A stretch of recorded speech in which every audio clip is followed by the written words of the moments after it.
Today's question is, what does it mean to take the Lord's name in vain? In this video, I'll answer that question from a biblical perspective. Then afterwards, as always, I'll share some helpful resources, so stick around until the end.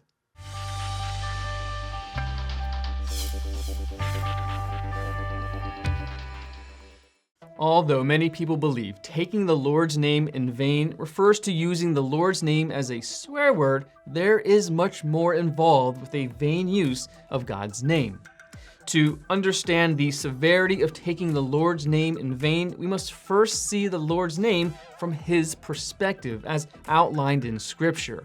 The God of Israel was known by many names and titles, but the concept embodied in God's name plays an important and unique role in the Bible. God's nature and attributes, the totality of His being, and especially His glory, are reflected in His name. Psalm chapter 8, verse 1. Psalm chapter 111, verse 9 tells us His name is holy and awesome. And the Lord's Prayer begins by addressing God with the phrase, "Hallowed be your name," Matthew chapter 6, verse 9, an indication that a reverence for God and His name should be foremost in our prayers. Too often we barge into God's presence with presumptuous to-do lists for Him without even being mindful of His holiness, His awesomeness, and the vast chasm that separates our nature from His. That we are even allowed to come before His throne is due only to His gracious, merciful love for His own, Hebrews chapter 4, verse 16. We must never take that grace for granted.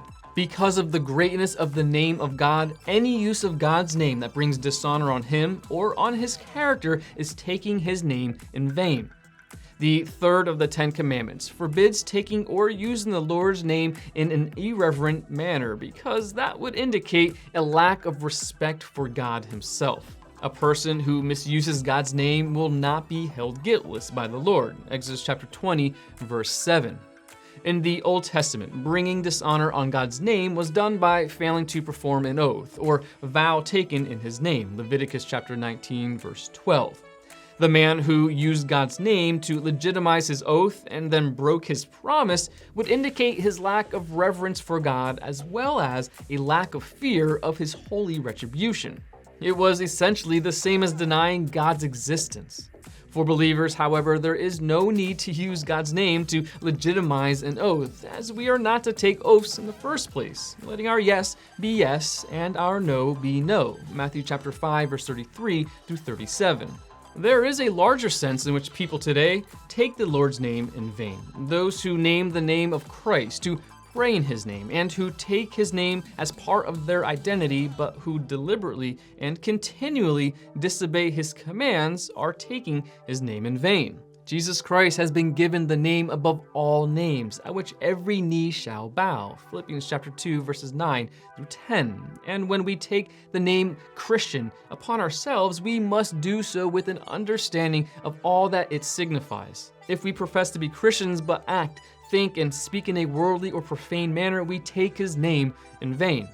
When we misrepresent Christ, either intentionally or through ignorance of the Christian faith as proclaimed in Scripture, we take the Lord's name in vain. When we say we love Him but do not do what He commands, Luke chapter 6, verse 46, we take His name in vain and are possibly identifying ourselves to be among those to whom Christ will say, "I never knew you.